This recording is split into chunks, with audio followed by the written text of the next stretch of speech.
5 times. As a congressman, different positions. And I was not elected even once.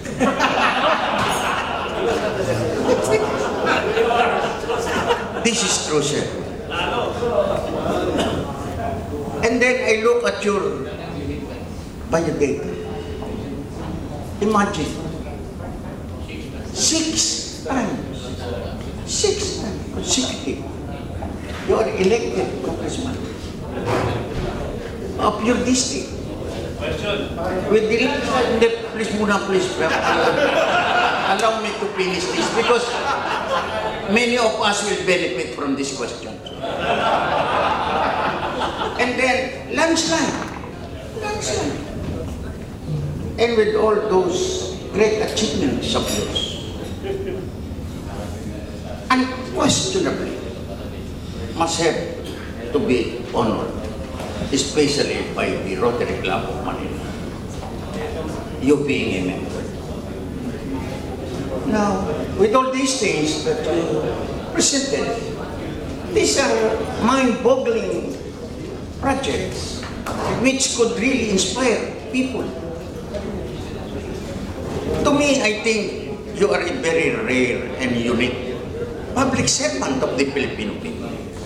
Indeed, yeah. Well, let us give the thing. You see, you are not... Now, my question, sir, is, would you please lamang, kindly, tell our audience, our fellow Rotarians, how were you able to put these wonderful dreams of yours into reality? What's your magic, for example? You see, what is the wind behind your wings? You see, these are real, you know. And that is the question, sir, my dear Congressman. I really admire you. So please, give a part of what you are, your dreams that you achieved, how you were able to put into reality these dreams, that you are now where you are today. Thank you, Mr. Congressman. Thank you. I'm afraid if I answer that, my answer is going to be longer than your question. First of all, I appreciate the comments. I appreciate the observations. Those are not my dreams. Those are things that are becoming a reality already because of the force of other brains, the creativity. People like Ray Kurzweil, the Google people, Amazon.com, Microsoft, Bill Gates, then Steve Jobs of Apple. These are dreamers and they're game changers. They've changed the game as far as life is concerned. I'm only a fan of these people. Thank you. Okay, next. Sir, hindi ho ba yung mga tao na yung sinabi ninyo eh?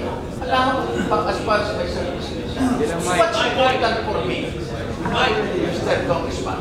Alam ko hindi yung mga sinabi yung mga geniuses na yun eh. Ang totoo no, baka hindi pa mangyari yun, baka hindi pa dumating yun eh. Ang akin lang tanong, please enlighten us. Bakit kayo ganyan? Alam ko hindi yung bakit kayo nagkaganyan? Ano, what are your dreams you were able to put into reality? You see? Yun lang ang dapat to eh, because I think that is great. That is important to us, you see. Especially in my case. Eh, noon ako kayo matalo ng 5 beses, kakandidato naman ako eh. Pinigil lang ako eh. Ayun. Pero kayo, bakit kayo ganyan? Ayun. Yun ang tanong. Thank you. Thank you for the compliments. Thank you for the flattery. I'll tell you all about that. Let's have a drink together. It's going to be a long story. Thank you, Jess. Thank you. Okay, next question, Ambassador Goco. And then after that, Past President Dong Saludo.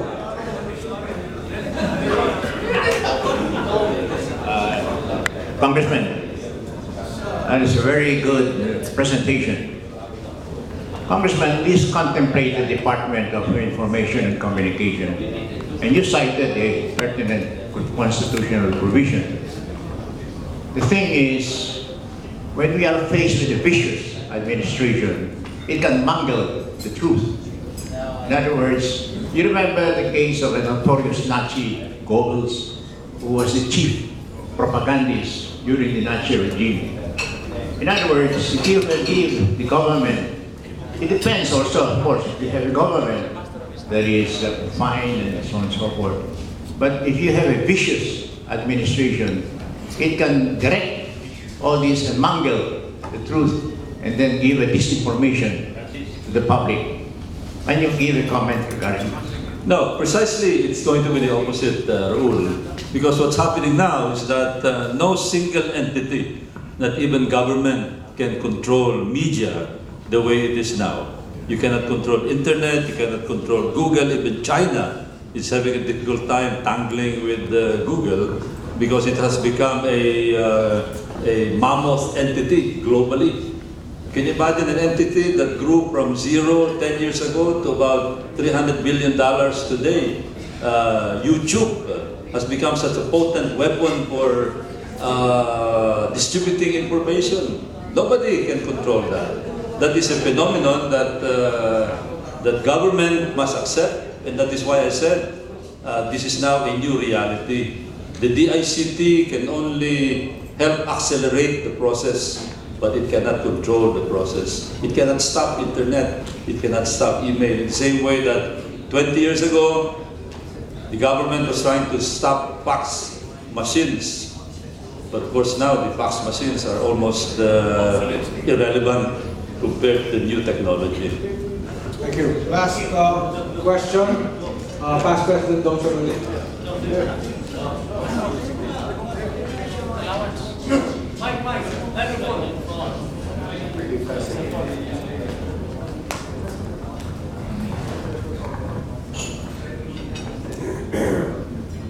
Congressman, this question, Another guy whose brain I would like to upload into my computer. I was just about to say that actually this question is supposed to be asked by Rod Valencia, but because of the presence of his very young daughter, he signaled to me that ask this question for me. So, alam mo, boss namin dyan sa dancing. Question. With all these knowledges, the projections, at certain time, even you can unload your brains. These people